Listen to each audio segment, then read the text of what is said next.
right, Ryan Aho here with Dirt Race Central. We're visiting with one of the fastest late model guys in the state of Wisconsin right now, James Nitro Giossi. How you doing, man?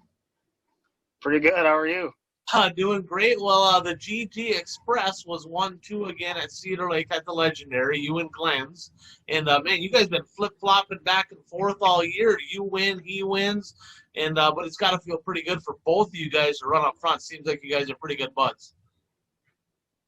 Yeah, it's cool for sure. I wish I had probably a couple more just like he does, but, we'll take it. I still feel pretty new to it. So, it's been quite the experience so far. Well, let's talk about that. First of all, how long have you been racing? I've been racing big cars since 2014. I ran a little bit in the B-Mod there in 2014 until I destroyed my car one night at Menominee. I spent 2 years racing with the UMSS in that traditional sprint car series deal. And that was about the time, towards the end of that career, the sprint car stuff, I started working back at Jimmy Mars's. And I kind of got a good deal on a used car that came in and haven't looked back. There you go. Well, I got to be honest, I kind of feel old. I raced for 25, 26 years, and my last year was 13. I mean, I ran a little bit since then, and you started after I quit. That must mean I'm getting really old. How old are you? 23. So, yeah, you're exactly half my age. Good grief. So if you're half my age, that means when you race against guys like Kanta, Steve Larson, you're like a third of their age, right? So what's it like beating some of them old veterans? Well, like last year, I think I had said it, when we go out there and we get beat by them guys that are like old enough to get a discount at IHOP, that tells you how good they are, So, I mean, to be running with them even is, it's pretty cool. I watched them growing up, and, to see like guys like Dorr and Kanta still doing it, it's pretty cool. So. And at a high level, Pat Dorr, he rattled off 3 in a row there, Labor Day weekend, of course, the Northern Nationals, the Russ Larson Classic. And Steve Larson's he'd been running pretty good too. Who are some of the guys when you started racing that you really enjoyed watching? Man, there's a list of them. I mean, when I first got into it, because I'm kind of a first generation dirt track guy, so I didn't really know a whole lot of the people, or it wasn't like my dad was like, hey, you got to watch this guy. When I was a kid, he was racing. So, I mean, I just remember the cars. I always remember Pat Dorr's because he was number 11. And, he had that great big, long semi-truck and the red Peterbilt and that. So, I mean, I was a big fan of him, especially being from New Richmond. He was just right down the road. He's still right down the road from our shop there. So, Pat Dorr, once I found out who Jimmy Mars was, I'm like, hey, I kind of like that guy, and knew he was from Menominee there. So, and then once we got to racing the go-karts, I started out in go-karts back in 2007 where we did that for probably 4 or 5 years. And, he started coming around when Sammy started racing. So, to put everything together full circle, it was, he was one of the guys that I kept my eye on too, going to the racetrack and watching at the Nationals and stuff like that. So, I mean, there's a small handful of them, and they're still doing it. And there's a lot of new guys coming up too that, maybe one day we can kind of fill all the older guys' shoes and stuff. So we'll just have to see what happens here. Yeah, I was kind of nervous. You look at a lot of the late model guys around the whole region, and a lot of them are 50s, 60s, right? And you're going, holy cow, I mean, when these guys retire, what now? And it seems like not just in your area, of course, you got you and you got Giossi, you got Buddy Hannestead, but you get in some other areas. You got Cole Searing, you have, there's several all over the place that have little pockets of young guys getting into the late models. So I'm pretty confident about that. So about Jimmy Mars. So really, you met Jimmy Mars at the go-kart track when you were racing go-karts and his kid was? So when you transitioned into understanding, like, how big of a deal he is to the sport, was it like, I guess I didn't even notice, was he just like a regular Joe at the go-kart track? I mean, I didn't really notice right away, but like me and Chase Bebrock, we raced go-karts together. We kind of grew up racing, and I remember him one day, he's like, hey, that's Jimmy Mars. I think we were at a swap meet even before the season started. He's like, that's Jimmy Mars. And I'm like, Jimmy who? And, I kind of learned to figure out who he was, and then my last year racing go-karts was 2011, and we were at the banquet there, and I think we got a couple points championships and whatever, and And my dad, just being my dad, he's, outspoken guy. He made a comment to Jimmy one night and said something about me coming down to sweep the floor or something like that. So then one day we went down there and we got to see the place and whatever. And I remember spending probably 3 summers in a row there. I would stay up there for weeks. My dad would just drop me off and give me a little bit of money to eat, and I would just, do whatever, sweep the floors, clean the light bulbs, whatever, as a kid up there. So, I mean, I grew to know them guys pretty well, and as I got older, I went and experienced some other things when I was 15, 16, 17 years old there, and when I was hanging out there when I was younger, I was interested in the welding and stuff like that. Didn't know how to do none of it, obviously, but started playing with it, and then it wasn't long, probably halfway through 2016 there, I was still racing sprint cars, and I got a phone call from Jimmy wondering if I wanted to come and work for him, and the rest is history. So you've been there for quite a while, and what do you do there now? What is your role at MB Customs? I guess you can say I'm kind of the lead welder guy. I'm in charge of welding all the cars together and making sure none of them fall apart. Basically everything in the fab area, from fabbing to welding to making parts and bumpers or whatever needs to be done. So that's my roles there. Does that come in handy? I remember so 2 years in a row you missed Labor Day weekend up there. Last year you didn't have an engine. This year you fenced it, I believe, at Mississippi Thunder. Yep. And I'm like, dude, he welds cars together. Like, he does it. He should have this thing ready to roll and get back up there. But it sounds like there was a few guys' cars you had to fix first. Is that how that kind of worked? Or? Yeah. So, I mean, we probably could have got it done to go up there, but I didn't really want to rush it, first of all. And the other part of it was there was a customer's car there that's trying to go to the Jamboree, and it was bare metal yet, and so that was kind of on my priority list to get done, because that guy wants to go racing too. So I just made sure to get him done, and then focused on my stuff after that, and just kind of took that weekend off there to get everything put back together and made sure we were 100% at the next race. Well, you got 3 wins on the year, right? Is it 3 or 4? 4, I believe. Yep, you won the first one that opening night with no fans down at basically no fans. What was that experience like, winning at Mississippi Thunder, looking up in the crowd and being like, yeah, there's nobody here? What was that like? It wasn't too bad, I guess, because they still allowed the pit crews to go up there and watch. I mean, it was a little different. Like, you didn't know if you should get out and wave or not. You didn't. It was a little weird, but I mean, I was just thinking about the win, because that was probably my 3rd or 4th career late model win. So I mean, when you don't win that often, it's pretty cool. It still kind of takes your breath away, or your emotions get to you there. So I mean, I was just more focused on that. I mean, I guess I didn't really pay attention to how many people were in the stands. You're telling me you only have, so you had 3 or 4 coming into that, so you're like less than 10 right now on the win count in late models? I believe so. I think I'm at probably 8 or so.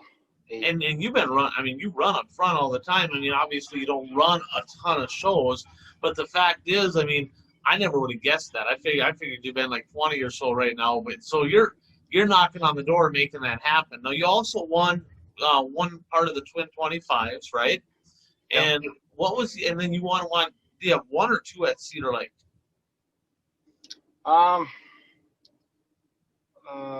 2 now. That's 2 at Cedar Lake. Yeah, so now the main guy that you've been competing, all them guys are fast. I mean, let's be honest. I mean, you talk Dorr, Demel, Mars, all them guys are fast. Daryl Nelson. But it's been really you, in my eyes, it's been you and Jesse Glenn's have been like the top 2 guys at Cedar Lake this year. I mean, you guys have been really good. What are you going to have to do to beat that 7X this weekend? Well, I think I just need to kind of put my guard down and, instead of – like, I try to be patient in them 40-lappers, because I've been on the side of it where I went out there, been leading, and I used up all my equipment, and then by the end of the race, everybody goes driving right by me. So I think I'm kind of on the other side of it now, where I'm almost too conservative. So I'm just going to – I think this weekend, if the track is the way it was, I'm just going to get up on the wheel earlier and see if we can put a show on. That's what I'm looking forward to. And, of course, race fans, I mean, if you can't get there, of course, get to Cedar Lake. The place is amazing. But if you can't, that's all going to be on Dirt Race Central. Watch DRC.tv. In fact, you'll be able to actually access that Watch FYE .tv. So a couple different ways to get to that. Now, what's been if you had a highlight? I mean, you have a fairly short career. You've been racing go-karts and all that for, I guess, a dozen years. What's been your highlight? If you had to pick one moment that was like, man, that it didn't get better than that yet. I don't know that I can really narrow it down. I think just when I look at the grand scheme of things, just being able to go out there and run wheel to wheel with some of the guys that I grew up watching or that everybody talks about, or, you know, that you see pictures of their shop and they got trophies everywhere and that, and, you know, a lot of highly respectable people. To be able to race with them is just, it's pretty cool. If you'd have told me a few years ago where I'd be or what I'd be doing, I probably would have called you a liar, you know, because, I mean, quite honestly, when I was doing the sprint car stuff, I thought maybe I was going to be a wing sprint car driver someday. I didn't know, I didn't have really any direction as to where I was going to go. I just, you know, I was all for doing I was all for racing anything at the time, you know. So I guess my highlight would be making the switch to the late model stuff, and because that for me has allowed me to grow, and, you know, the challenge that you get racing with these guys is like none other. I think you can take some of these Wasota guys and put them up against a lot of people across the country, and they're going to do very well. So it's just pretty cool to be racing with them and to have the success that we've had. Yeah, I totally agree. I mean, look at Ricky Weiss's success. I mean, he's running well. He's second in the world of outlaw points, and I think he's got five Wasota late model national championships. And every one of you guys, between you and Giossi and Dorr and Kanta and, you know, all the guys, there's a laundry list of people that have beat Ricky. I mean, it's not like he's just one of the group, and he just happened to have a great opportunity, took advantage. So, you know, if somebody's out there looking, right, you know, here's a young gun right here, 23 years old, up on the wheel, winning races, running with the best of them. Throw some money at him, right, and let's get him some open stuff going on here. This guy needs a spare engine, some spare parts, so he doesn't have to miss these money shows too. But how about the flip side of this? You know, so is there a moment you look back and you're like, "Oof, I wish I had that one back"? I don't really think so. I mean, I think everything happens for a reason, you know, so I just kind of go with it, whether it's good or bad or ugly, you know. Like when we fenced that car a few weeks ago down in Mississippi Thunder, I think it was just more of a reality check, like, hey, you know, you're not invincible, you know, and you can bend stuff and break parts and everything. So, I mean, that right there just, I mean, that kind of just opened my eyes a little bit. So, I mean, I don't have any regrets or have anything that happened that I wish didn't happen. You know, I just think everything will happen for a reason and it'll all play out the way it's supposed to. Yeah, and just learn from all those experiences, good, bad, and indifferent. If you continue to grow from those, that's going to be good. So what's the plans the rest of the way? You're going to Cedar Lake this weekend. Where are you going after that? So we're going to go to Cedar Lake, and then we'll head up to Ashland for the Red Clay Classic. And then I think it's Ogilvie the next weekend. And then Superior is supposed to have one if it ain't snowing. Right. Yeah, they have not had luck with that one yet. So I'm going to knock on wood because it'd be good to get that one in. Of course, the Gonduk Law Speedways have produced some great races. Have you won at Superior before? The Twin 25. Yeah, that was at Superior. What am I thinking? Yeah. So you run well there. So that's got to be one you're looking forward to. Now, any aspirations to run more of the open type stuff? Is there any aspirations to do that? Yeah. So I mean, obviously, I work at Jimmy's place over there, and I get the privilege to build these cars. So he helps me out quite a bit, whether it's parts or chassis themselves. And I have another car sitting there. I got to assemble it yet, however, and kind of the plan for that was to maybe just leave it, you know, have it be a roller ready to go in case we have some money that we can, you know, scrape together and try to get an open engine. Basically just to do the shows around here, Cedar Lake and, you know, Superior or whoever has an open show next year. So I definitely want to play with that a little bit, just because taking a Wasota car out there doesn't really get the job done. But I mean, that's kind of all up in the air right now. don't really know what's going to happen. We'll just get the car together and we'll see where it goes.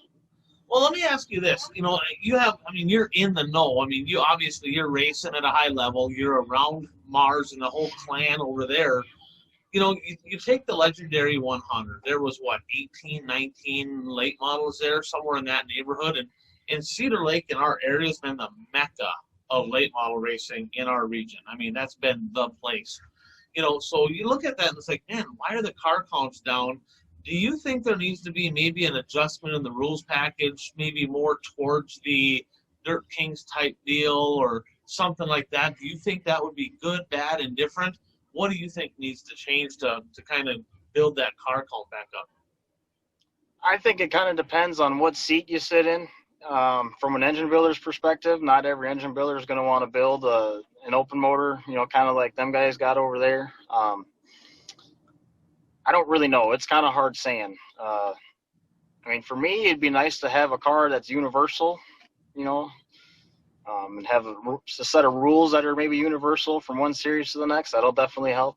I think what the Dirt Kings does, allowing the Wissota cars to come and groove their tires, and same with them unsanctioned sort of shows at Fountain City, where they pretty much allow anybody to come and race and try to have it as equal of a playing field as possible. That definitely helps get cars, obviously, because they've had up to 50 cars down there that one weekend.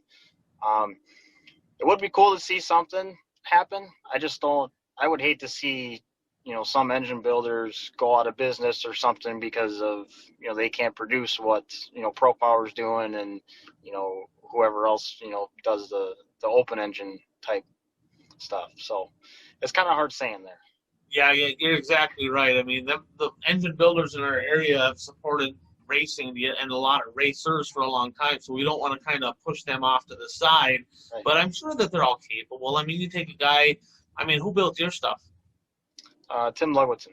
Yeah, so Tim, he may not be quite up on it right now as far as the open motor stuff, but he's a smart guy. He's very detailed. He's meticulous. If they started leaning that direction, it may take a year or two for him to kind of get in the rhythm of it, but he could figure it out. There's no doubt about it. So who are some folks that help you? Talk about that.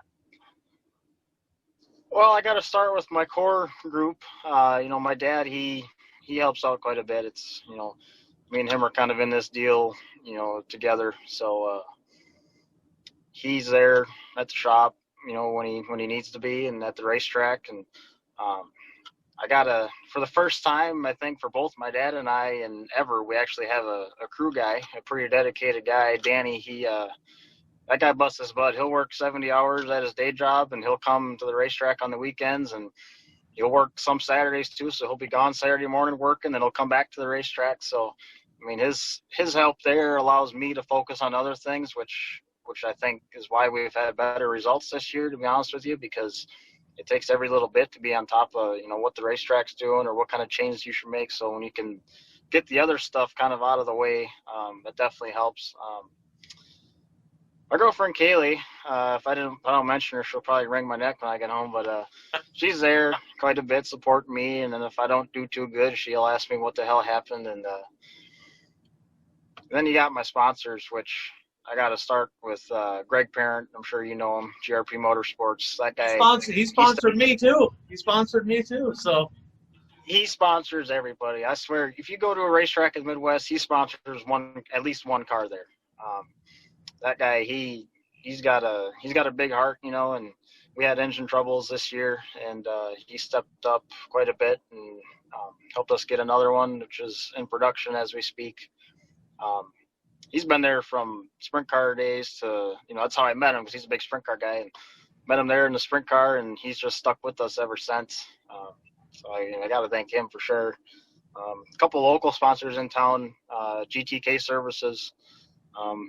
They help us out quite a bit with, sponsor type stuff. And then when we have a vehicle breakdown, he'll come and tow it for pretty much nothing for us. So, that's the go-to guy in town there in Richmond if you ever break down or lock your keys inside your car. Sue's Bar and Grill in Farmington. Sue, she's got a bar up there. She helped us out last year and kept her on the car this year. Didn't really negotiate anything just because the bars and stuff were closed down for the COVID. let's see, who else we got? Obviously, Jimmy Mars, Chris Mars, MB Custom, CMD Racetracks. Mark Girth, he's always fixing my shocks when I got an issue.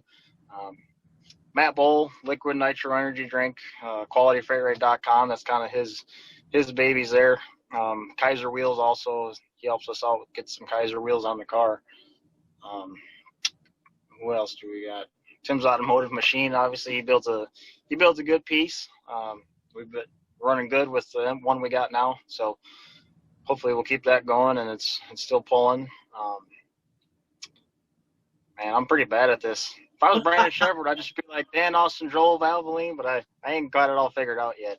Well, once you start racking up them wins, you get 1 or 2 wins every single week. They just kind of start flowing off of you, right? So Kyle Larson, Brandon Shepard, I mean, they get a little bit more practice than us guys. Right.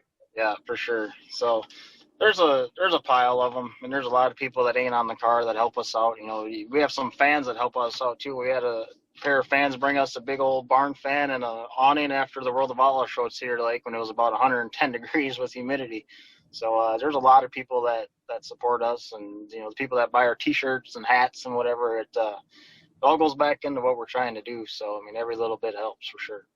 Absolutely. So that's going to be kind of the goal for the season. Are you going to run maybe the Challenge Series next year? Are you going to follow any of that stuff, or are you just going to kind of pick and choose? Do you have any plans to chase points of any kind? I don't really know. I think we're probably just going to end up picking and choosing what we want to do.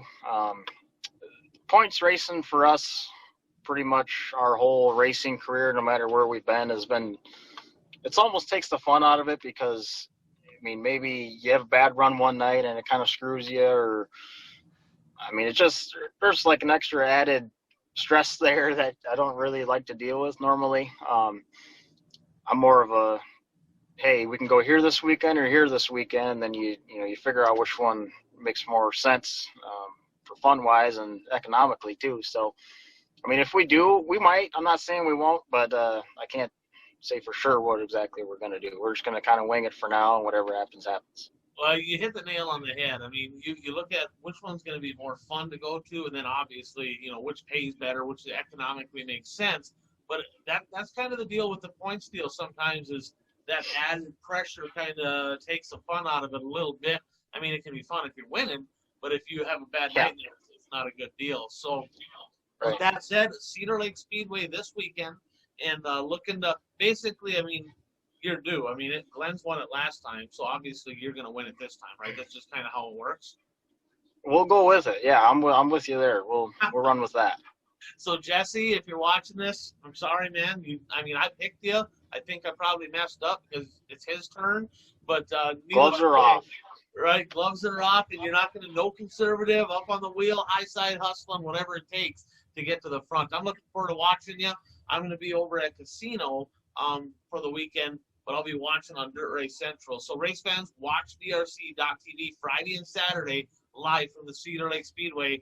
James Nitro Giossi. Hey, it was a pleasure chatting with you. Good luck this weekend, man. I appreciate it. Thank you. You bet.